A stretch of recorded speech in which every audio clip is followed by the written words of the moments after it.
नया दिन, नई शुरुआत, नई शख्सियत के साथ आज हमारे साथ जो प्रोग्राम द गेस्ट चेयर में जो हमारे साथ शख्सियत हैं वो पिछले 30 से 35 साल तक आर्थो सर्जन हैं। मेरे सबसे पहले बड़े भैया हैं, कैप्शन आपने पढ़ लिया होगा, डॉक्टर लवी पादा। आज की जो वार्तालाप होगी डॉक्टर भैया के साथ, उस वार्तालाप में आप पेन कॉपी रख लीजिएगा। आपको जो पॉइंट्स हैं नोट करना आपके लिए फ़ायदेमंद होगा। आप लोगों ने अभी तक द गेस्ट चेयर को सब्सक्राइब नहीं किया है, अपनी फैमिली का हिस्सा नहीं बनाया है, तो आप बहुत जल्दी बनाइएगा। डॉक्टर साहब, एक चीज़ बताइए, जोड़ों का दर्द हमारे लिए कितना हानिकारक है? देखो, जिसका नाम ही दर्द है वो तो हानिकारक होगा, साइकोलॉजिकली और फिजिकली भी पेन होगी। व्यायाम कितना इम्पोर्टेंट है? दर्द जब हमें होती है हम लोग एक्वापंचर, एक्वाप्रेशर या फिर हम ऑइंटमेंट भी लगा लेते हैं। व्यायाम तो बड़ा ज़रूरी है। व्यायाम की इम्पोर्टेंस तो इतनी ज़्यादा है कि वो ट्रीटमेंट से भी ज़्यादा इम्पोर्टेंट है। व्यायाम प्रिवेंटिव है, प्रिवेंटिव किसी भी प्रॉब्लम को प्रिवेंट कर, उससे हमारे मसल भी ठीक रहने, हमारे टिश्यूज़ भी ठीक रहने, हमारा पोस्चर भी ठीक रहना है, और व्यायाम करने से हमारी हड्डियों की स्ट्रेंथ बनी रहनी। सो इसलिए व्यायाम का तो कोई कोई तोड़ ही नहीं है। लेकिन उसमें सिर्फ ये है कि जो भी करो आपको पता होना चाहिए कि आपको कितना करना, आपकी बॉडी कितना टॉलरेट करेगी, है ना। तो कोई ओवरडू नहीं करना है, एक्सट्रीमिस्ट नहीं बनना।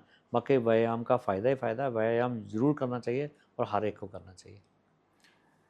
हमें दर्द होती है, मैं ऑइंटमेंट लगा लेता हूँ, एक्वाप्रेशर, एक्वापंचर कर लेता हूँ, वो भी सही है? एक्यूप्रेशर ठीक है, वो साइंटिफिक है, कोई बात नहीं, उसमें कोई प्रॉब्लम नहीं। जो क्रीम लगाते हैं उसमें भी कोई अगर आपको कोई स्पेसिफिक एलर्जी है लगाने से तो वो लगा सकते हैं, वो नहीं लगाना, अदरवाइज़ क्रीम लगा सकते हो। लेकिन जो बिना पूछे टिक्की खानी है वो थोड़ा सा डाइसी है। बड़ी बारी हम छोटी मोटी दर्द होती है तो हम टिक्की खा के चला लेते हैं काम, काफ़ी बारी चल भी जाता है। तो उसके दो इश्यूज़ हैं। एक तो जो सेल्फ मेडिकेशन है उसमें आपको पता नहीं चलता कि आपको कितना खाना है, क्या खाना है, वो डोज़ पूरी है नहीं है, और उसके साइड इफ़ेक्ट्स का नहीं पता। ठीक है ना, ये हो गया एक एस्पेक्ट। एक दूसरा ये है कि 100 में से 95 बारी, 98 बारी, 99 बारी हो सकता है प्रॉब्लम ऐसी हो जो सेल्फ लिमिटिंग हो या छोटी मोटी किक से काम चल जाए। पर अगर आपकी किस्मत ख़राब हो तो 1-2% कोई ऐसी प्रॉब्लम भी हो सकती है जो प्रॉब्लम दिखने में छोटी लग रही हो, पर हो सकता है वो किसी ज़्यादा सीरियस प्रॉब्लम का सिम्टम हो। तो उस सिचुएशन में थोड़ा सा आपको कंसल्ट करना ज़रूरी है। मैं ये नहीं बोलूँगा कि हर बारी दर्द हो तो आप डॉक्टर के पास जाएं, पर after giving a reasonable time और छोटा मोटा घर के नुस्खे जो थोड़े सेफ वाले, वो आप पहले कर लो घर में, और आपको लगता है कि नहीं ये उससे थोड़ा ज़्यादा लग रहा है, फिर it is always advisable to seek a proper opinion. तो मुझे लगता है कहीं ना कहीं आप लोगों को सोशल मीडिया का डॉक्टर नहीं बनना है, प्रॉपर एक मेडिकेशन होनी चाहिए। तो आपने मेरे को सोशल मीडिया का रेफरेंस दिया तो मेरे को इस पर थोड़ा सा बोलना है कि सोशल मीडिया तो वैसे भी बड़ा परेशानी का घर है। ऐसा देखने में आया कि जो लोग सोशल मीडिया में ज़्यादा एक्टिव रहते हैं वो उनकी डिप्रेशन में जाने की टेंडेंसी ज़्यादा रहती है। और दूसरा, जो सोशल मीडिया में जो इन्फॉर्मेशन दे जा रही है वो पता नहीं कितनी सही है कितनी गलत है, कोई उसको ऑथेंटिकेट नहीं कर रहा। और तीसरी बात, अगर वो सही और गलत भी है, सही भी है, आप ये मान के चलो कि गलत नहीं है, बिल्कुल ठीक ठीक बता रहे, पर वो आपके केस में एप्लीकेबल है कि नहीं, रेलेवेंट है कि नहीं, वो भी नहीं पता। इसलिए विदाउट ए प्रॉपर गाइडेंस सोशल मीडिया के ऊपर जो आपको बता रहे उसको मेरे को लगता है कि आपको थोड़ा सा एनालाइज करके ही एक्सेप्ट करना चाहिए, ब्लाइंड नहीं एक्सेप्ट करना चाहिए। ज़्यादातर हिप, घुटनों में ही दर्द क्यों होती है और वही सबसे पहले इफेक्टेड क्यों होते हैं? हमारे कल्चर में नीचे बैठना, जैसे हर काम के लिए चौकड़ी मारना, वो ज़्यादा है, इसलिए हमारे घुटनों के ऊपर थोड़ा लोड ज़्यादा रहता है, इसलिए हमारे सेटअप में घुटने में ज़्यादा दर्द रहती है। इंडियन सिनेरियो में नी रिप्लेसमेंट बड़ी ज़्यादा होती है क्योंकि इंडियंस नीचे बैठते हैं ज़्यादा, जबकि वेस्टर्न सेटअप में क्योंकि लोग नीचे नहीं बैठते तो वहाँ पे हिप रिप्लेसमेंट का ज़्यादा नंबर है, ज़्यादा लोगों की हिप रिप्लेस होती, नी रिप्लेसमेंट उधर इतनी ज़्यादा नहीं होती जितनी इंडिया में होती। तो एक तो कल्चरल रीज़न है, दूसरा आजकल लोगों का वेट बढ़ता जा रहा है, और तीसरा genetically Indian bones are little smaller bones, तो वो जब हम उनको बड़ा ज़्यादा मिसयूज़ करते हैं, तो जैसे बड़ी चढ़ाई उतराई कर ली या कुछ भी कर लिया, तो फिर पॉसिबिलिटी रहती है कि घुटने में दर्द होगी। तो जेनेटिक हमें हमारे किसी एंसेस्टर को या हमारे फोर फादर या फादर को कोई दर्द है तो वो बच्चों में भी आ सकती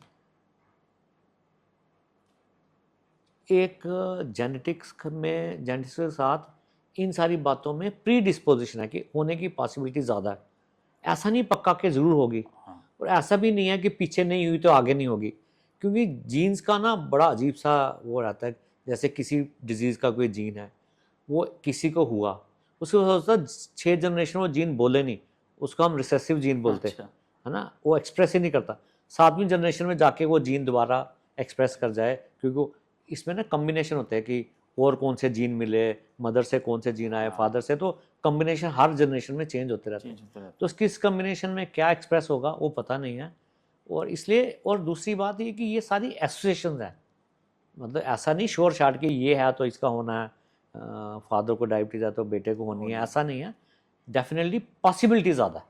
पॉसिबिलिटी ज़्यादा। विटामिन खाना कितने ज़रूरी हैं हड्डियों के लिए खासकर? एक मोटी सी बात यह है कि जो जना खाना ठीक खाता, बैलेंस्ड डाइट प्रॉपर खाता है, जिसका एक्सपोजर टू सनलाइट अच्छा है, जो व्यायाम करता है, बाकी सारा एक अच्छा सा जीवन व्यतीत करता है, उसका नॉर्मल कोर्स में सप्लीमेंट खाने की ज़रूरत नहीं होनी चाहिए, ठीक है। लेकिन आजकल के ज़माने में इंडियन सिनेरियो में, हमारे सिनेरियो में, हम लोग धूप में जाना बंद कर गए, और बच्चों को भी नहीं जाने दे रहे, एसी में बैठ रहे हैं। और दूसरा, बड़ी सारी, वही सोशल मीडिया के बाद दोबारा आ गई, बड़ी सारी सोशल मीडिया मिथ्स ये हैं कि दूध नहीं पीना। हाँ आजकल तो चल रहा है। तो फिर दूध, कईयों को तो मिल्क एलर्जी है, वो अलग बात है, पर ऐसे जो दूध नहीं पी रहे, उनके बॉडी में एक केमिकल होता है स्टीरोल, वो कम रहता है, तो वही केमिकल जो होता है जब उसके ऊपर सनलाइट पड़ती है तो विटामिन डी में कन्वर्ट होता है। तो अगर आप दूध ही नहीं पी रहे तो एक्सपोजर टू सनलाइट भी कम है, तो फिर विटामिन डी डेफिशिएंसी हो जाए। होने की पॉसिबिलिटी है। तो हमारे सेटअप में विटामिन डी डेफिशिएंसी तो काफ़ी कॉमन है। बाकी डेफिशिएंसीज, जो बाकी डेफिशिएंसी है विटामिन की, उसको आइडली जब तक वो डॉक्यूमेंट नहीं हो टेस्ट से, तो आपको बिना ऐसे दवाई नहीं खाने चाहिए।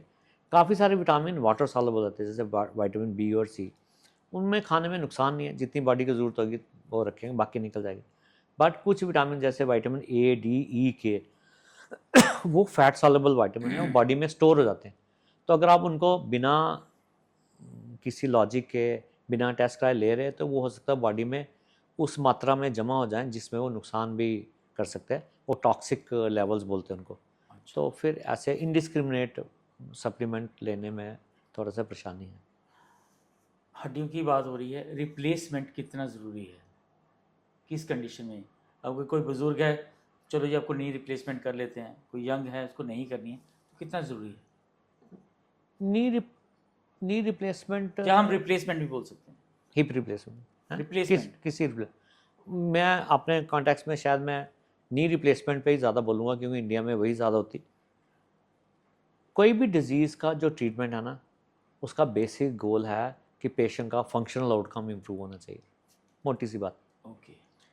अगर किसी को घुटने की दर्द है लेकिन उसका काम चल रहा है, थोड़ी सी दवाई खाने से, थोड़ा सा लाइफस्टाइल एडजस्ट करने से, और उसकी quality of life significantly compromise नहीं हो रही, तो फिर उसको रिप्लेसमेंट की ज़रूरत नहीं है, ठीक। अगर किसी की क्वालिटी ऑफ लाइफ बड़ी कंप्रोमाइज़ हो रही है, उसको दवाई बड़ी खानी पड़ रही है ना, और वो अपना काम नहीं कर पा रहा, तो और कंडीशन ऐसी है जो अब इरिवर्सिबल फेज़ में है, वो रिवर्स नहीं हो पा रही, तो उस कंडीशन में अगर बाकी फैक्टर फेवरेबल हो तो रिप्लेसमेंट होनी चाहिए। गोल ये नहीं है कि रिप्लेसमेंट हो कि नहीं, गोल ये है कि पेशेंट की फंक्शनल क्वालिटी इंप्रूव हुई कि नहीं, उसकी क्वालिटी ऑफ लाइफ पहले से बेटर हो सकती है कि नहीं, और साथ में ये भी देखना पड़ेगा कि जो भी सर्जरी करानी है उसके लिए पेशेंट का कितना रिस्क है। हर सर्जरी का जब भी हम सर्जरी करते हैं तो एक पेज पे साइन करते हैं, उसमें लिखा होता है ये भी हो सकता है। हम बड़े सारे लोग ना उसको सोचते हैं ये एक फॉर्मेलिटी चल रही है, बिल्कुल। पर जब होने पे आता है तो वही सारी कॉम्प्लिकेशन होती है, और वो होती हैं। वो बेस्ट ऑफ सेंटर्स में, अगर आप हार्वर्ड में कराओगे या कहीं भी बड़े वर्ल्ड के बेस्ट सेंटर्स में कराओगे, वहाँ भी कॉम्प्लिकेशन होती हैं। तो आपको वो थोड़ा असेस करना पड़ता है कि कॉम्प्लिकेशन होने की पॉसिबिलिटी कितनी है, और आप उतनी कॉम्प्लिकेशन एक्सेप्ट करने के तैयार हैं हैं कि नहीं है। आजकल बच्चों में जिम जाते हैं, बोन डिसलोकेट हो जाती है, कितना हार्मफुल है उनके फ्यूचर को लेके? ऐसे जिम जाने पे नहीं बोन डिसलोकेट होनी चाहिए, अगर आप वहाँ जिम प्रॉपर कर रहे हो, अगर आप विद इन लिमिट्स कर रहे हो, गाइडेंस कर रहे हो। गाइडेंस से कर रहे हो। अगर आप इनडिस्क्रिमिनेट कुछ भी करोगे तो नुकसान होगा, जिम छोड़ के खाना भी खाओगे इनडिस्क्रिमिनेट तो नुकसान होगा। आपको एक बात हमेशा मन में बिठा के रखनी है, वो है activities with in pain free limit. जितना आप कंफर्टेबली कर सको उतना करो। पीयर प्रेशर में आके साथ वाला इतना कर रहा तो मैं भी इतना करूँगा, हाँ। उतना नहीं करना। जब भी आप ज़्यादा करोगे तो नुकसान होने की पॉसिबिलिटी है। सप्लीमेंट खाना, वे प्रोटीन खाना हड्डियों के लिए कितना नुकसानदायक है? इसमें ना दो एस्पेक्ट हैं। जो हमारी नॉर्मल वेजिटेरियन डाइट है उसमें प्रोटीन पूरा करना एक चैलेंज है। वो प्रोटीन पूरी नहीं होता। नॉर्मली आप ये मान के चलो कि 1 से 1.25 ग्राम पर केजी बॉडी वेट प्रोटीन आपको चाहिए। 1 ग्राम तो चाहिए चाहिए सभी को। जो बच्चा है जिसकी मसल बिल्डिंग जोन में जो है, तो 1.25 से इवन 1.5 मिलीग्राम तक, 1.5 ग्राम तक भी खाना है। तो अगर कोई बच्चा वेजिटेरियन है तो फिर उस केस में सप्लीमेंट खा सकते हैं, लेकिन सप्लीमेंट्स के हर चीज़ का साइड इफ़ेक्ट होता है ना। तो सप्लीमेंट्स का ये साइड इफ़ेक्ट होता है कि अगर आप सप्लीमेंट ज़्यादा खा रहे हो तो कई बार वो किडनी में प्रेसिपिटेट करके किडनी को डैमेज कर सकते हैं।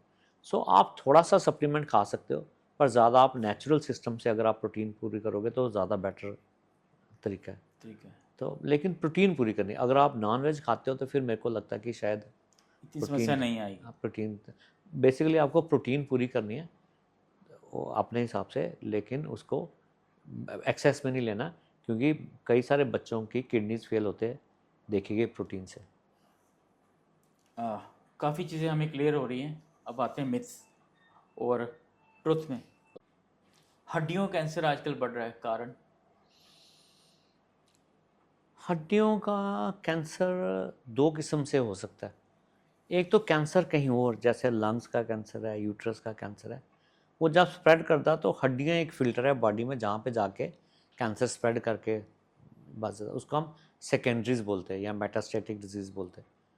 वो जैसे जैसे कैंसर का इंसिडेंस ओवरऑल बढ़ रहा है, उसके रीज़न है जैसे एज ज़्यादा हो रही है, म्यूटेशन बोलेंगे कि जैसे पोल्यूशन है, खाना साफ़ नहीं है, उन बातों के कारण वो बढ़ रहा है। तो दूसरा जो हड्डियों का अपना प्राइमरी कैंसर होता है, उसका इंसिडेंस भी बढ़ रहा है, पर ज़्यादा सेकेंडरी कैंसर जो हैं वही बढ़ रहे हैं। आजकल के ज़माने में डिटेक्शन बेटर होगी, पिकअप बेटर कर सकते हैं, तो इस हिसाब से उसकी इंसिडेंस बेटर हो गया, पर उसका इंसिडेंस ओवरऑल उतना ही बढ़ा है जितना बाकी सारे कैंसर्स का बढ़ा है। उतना ही। कोई हड्डियों के कैंसर कोई आउट ऑफ प्रोपोर्शन नहीं बढ़ा। जैसे अभी आपने बात की थी कि पुलिस में जब भी लड़के आजकल वो रनिंग करते हैं, तो हमें घास पे रनिंग करना ज़्यादा अच्छा है कि सड़क पे या हार्ड सरफेस पे, जो नुकसान करता है हमें फ्यूचर में जाके? देखो, एक फिज़िक्स का रूल है कि अगर हम हार्ड सरफेस पे दौड़ेंगे तो जो फोर्सेस हैं वो एक सडनली बॉडी के ऊपर आएंगे। जी। अगर हम सॉफ्ट सरफेस पे भागेंगे तो फोर्सेस को थोड़ा सा टाइम, मिली सेकेंड्स का टाइम मिलता है बॉडी के ऊपर एक्ट करने के लिए, जैसे जॉइंट्स के ऊपर, तो उसका प्रेशर कम आता है जॉइंट्स पे। तो इसलिए सॉफ्ट सरफेस पे रनिंग तो ठीक ही होती है। लेकिन वो ये बात उस ज़माने में ज़्यादा रेलेवेंट थी जब फुटवियर थोड़े से एवरेज से होते थे। आजकल क्योंकि फुटवियर सारे अच्छे क्वालिटी के, लोगों ने अच्छे अच्छे फुटवियर डालने शुरू किए जिनमें पैडिंग काफ़ी अच्छी है, तो जो फुटवियर काफ़ी पैडेड है उसमें शायद ये बात मैटर नहीं करती नहीं करता। कि आप हार्ड सरफेस पे दौड़ रहे हो कि सॉफ्ट सरफेस। डेफिनेटली अगर आपका फुटवियर पैडेड नहीं है या आप नंगे पाँव भाग रहे हैं, तो फिर जितनी सरफेस सॉफ्ट होगी उतना जॉइंट्स के ऊपर डैमेज कम होगा, कम। कार्टिलेज के ऊपर कम प्रेशर आएगा। बोन फ्रैक्चर के बाद जम्मू में, जैसे हम जम्मू कश्मीर से हम बिलोंग करते हैं, जम्मू में खासकर खरोड़ों का सूप पीने की सलाह दी जाती है, क्या सही है? नहीं, ये पुराने ज़माने में करते थे, उनको लगता था कि प्रोटीन कम है, पर ऐसा कुछ नहीं है। अगर ऐसा हो तो फिर जो लोग खरोड़े नहीं खाते उनकी तो हड्डियाँ कभी जुड़े ही ना, तो उसमें कोई फ़र्क नहीं है। ठीक है। बोन फ्रैक्चर के बाद हमें ठंडे पानी से नहीं नहाना चाहिए। नहीं, ऐसा कुछ नहीं है। इनफैक्ट आजकल जब भी फ्रैक्चर होता है तो हम सबसे पहले आइस ही लगवाते हैं, तो ऐसा कुछ नहीं है ठंडे पानी से नहीं तो ये नहाना मिथ है। ही है। थायराइड होने के बाद हमारी बोन्स भी कमज़ोर होती हैं। थायराइड थायराइड भी दो किस्म का ना, एक ज़्यादा वाला, एक जो जी नॉर्मली बड़े लोगों को होता है उसको हाइपोथायराइडिज्म बोलते हैं, जो जी। मोटा होने वाला थायराइड। तो उसमें ना बोन्स थोड़ी वीक होती हैं और जॉइंट्स पे थोड़ा कार्टिलेज पे इफेक्ट आता है। सर्जरी के बाद ये देखा गया है कि या मिथ है कि लोग अपने जैसे बाजू पूरी फोल्ड नहीं कर पाएंगे, टांग पूरी फोल्ड नहीं कर पाएंगे। ये केस टू केस बेसिस पे है। अगर कोई फ्रैक्चर ऐसा है जिसमें जॉइंट का डैमेज हुआ हुआ, तो फिर डेफिनेटली कुछ कंप्रोमाइज़ रहेगा। पर अगर जॉइंट ठीक है और सर्जरी थोड़ी ठीक हो गई है, तो फिर उसका आउटकम डिपेंड करता है कि आप खुद या फिजियोथेरेपिस्ट के साथ मिलकर कैसी एक्सरसाइज कर पा रहे हो। तो 100% कर सकते हैं कुछ हद तक। हाँ, करना चाहिए। अगर जॉइंट इन्वॉल्व नहीं है, अगर टिश्यू का डैमेज ज़्यादा नहीं है, तो फिर 100% रेंज आनी चाहिए वापस। आनी चाहिए। बढ़ती उम्र के साथ क्या औरतों की हड्डियां ज़्यादा कमज़ोर होती हैं मर्दों के मुकाबले? ऐसा क्यों और उपाय? फीमेल्स में ना एक हार्मोन होता है जिसको ईस्ट्रोजन बोलते हैं। वो 40-45 ईयर्स तक चलता है, उसके बाद मीनोपाज जैसे आ जाता है तो वो हार्मोन कम हो जाता है। ईस्ट्रोजन से बोन की स्ट्रेंथ बनती। ईस्ट्रोजन का बड़ा प्रोटेक्टिव इफेक्ट है। ईस्ट्रोजन से बोन्स की स्ट्रेंथ बनी रहती है। ईस्ट्रोजन से लेडीज़ को स्ट्रोक वगैरह होने के चांसेस भी कम रहते हैं। ईस्ट्रोजन काफ़ी प्रोटेक्टिव, हार्ट अटैक वगैरह में काफ़ी सारी प्रोटेक्शन रहती है उससे। जब वो 40-45 ईयर्स के बाद ईस्ट्रोजन फॉल करता तो फिर लेडीज़ की हड्डियाँ कमज़ोर होना शुरू हो जाती है। उसको हम बोलते हैं पोस्ट मेनोपॉज़ल ऑस्टियोपोरोसिस। मेल्स में भी ऑस्टियोपोरोसिस होता है, पर वो एज के साथ होता है, उसको सेनाइल ऑस्टियोपोरोसिस बोलते हैं। पर जो मेल हार्मोन है टेस्टोस्टेरोन, उससे बोन की स्ट्रेंथ थोड़ी सी बेटर रहती है, वो बोन को प्रोटेक्ट करता है। प्रोटेक्ट करते। सर्जरी के बाद फिजियोथेरेपी कोई ज़रूरी नहीं है। सर्जरी के बाद एक्सरसाइज करनी है। अगर आप खुद कर सके तो बहुत बढ़िया, नहीं कर पाओगे तो आपको असिस्टेंस चाहिए। यंगर चिल्ड्रन में नी रिप्लेसमेंट सर्जरी नहीं करवानी चाहिए, सिर्फ बुज़ुर्गों को ही करवानी चाहिए। ऐसा एज, सिर्फ एज कोई क्राइटेरिया नहीं है, वो तो सिचुएशन के हिसाब से है कि प्रॉब्लम क्या है। यंगर चिल्ड्रन में अगर रिप्लेसमेंट हो रही हो तो वो मोस्ट लाइकली वो जॉइंट ना किसी और प्रॉब्लम से डैमेज हुआ होगा, कोई पुराना इंजरी हुई होगी जिससे जॉइंट डैमेज हो गया, तो उसमें कई बार करानी पड़ती है। ये सारी बात उस पर आ जाती है कि क्वालिटी ऑफ लाइफ कितनी कंप्रोमाइज़ हो रही है। लेकिन यंग जनरेशन में जब भी हम जॉइंट रिप्लेसमेंट कराएं, जॉइंट रिप्लेसमेंट की अपनी फाइनाइट लाइफ है। हम 12-15-18 साल मान के चले, ऐसा नहीं है कि एक जॉइंट डाला तो रेस्ट ऑफ लाइफ चलेगा, है ना। भगवान का जॉइंट चलता है, इंसान का नहीं चलता। तो वो जब भी हम यंगर एज में जॉइंट रिप्लेसमेंट करते हैं तो हम ये मेंटली तैयार रहते हैं कि कुछ टाइम के बाद शायद इसको दोबारा जॉइंट डालना पड़ेगा। उसको हम रिवीजन सर्जरी बोलते हैं। घुटनों की ग्रीस खत्म हो गई है, कारण क्या होती है? घुटनों की ग्रीस एक समझाने का तरीका है, लोगों को समझाने के लिए कि आपके जॉइंट घिस रहे हैं। बेसिकली ग्रीस कुछ नहीं होती है। घुटने के अंदर जैसे हड्डी के ऊपर एक सॉफ्ट सी लेयर होती है, उसको हम कार्टिलेज बोलते हैं। तो जैसे जैसे कार्टिलेज घिसती है तो जॉइंट ख़राब होता है। आप हर जने को आप कार्टिलेज समझा नहीं सकते, तो ग्रीस बोली तो जाती है, उसको एक समझाने का तरीका एक एक सिंपल भाषा में। हाँ, ऐसे बन गया है। लेकिन ऐसे ग्रीस कुछ नहीं होती, ऐसे कोई स्पेसिफिक ग्रीस वाला कोई सिस्टम नहीं है उसमें। कोई बाजू फोल्ड करता है, टांग फोल्ड करता है, टक टक की आवाज़ आती है, वो उसको हम, ये जो आवाज़ आते हैं इसको हम स्नैपिंग जॉइंट बोलते हैं, है ना। अगर इसमें पेन नहीं है, अगर सिर्फ टक टक ही हो रहा है और दर्द नहीं हो रही, सिर्फ बाजू टांग छोड़ के गर्दन बड़ी जगह हो सकती है ऐसे, इसको हम स्नैपिंग जॉइंट बोलते हैं। और किताब लिखती है कि if not associated with pain, snapping joint is a normal variation. ये ऐसी होती है। और ये आवाज़ जॉइंट के अंदर से नहीं आ रही, जॉइंट के साइड में जो लिगामेंट्स हैं, मसल्स हैं, उनमें से आ रही होती है। तो ये कोई ख़राब वाली कुछ नहीं, इसमें डरने की कोई ज़रूरत नहीं है। अगर पेन हो तो फिर देखना पड़ेगा। मैं फ्री समय बैठा हूँ, मैं अपनी हाथों की उंगली घुमा रहा हूँ, इनको आगे पीछे कर रहा हूँ, कितना इफेक्टिव होगा? नहीं, ठीक है, इसमें कोई ज़्यादा हार्मफुल नहीं है। अगर तो आप बड़ा बड़ा ज़्यादा ही कर रहे हो तो कई बार जॉइंट में स्टिफनेस होने की पॉसिबिलिटी रहती है।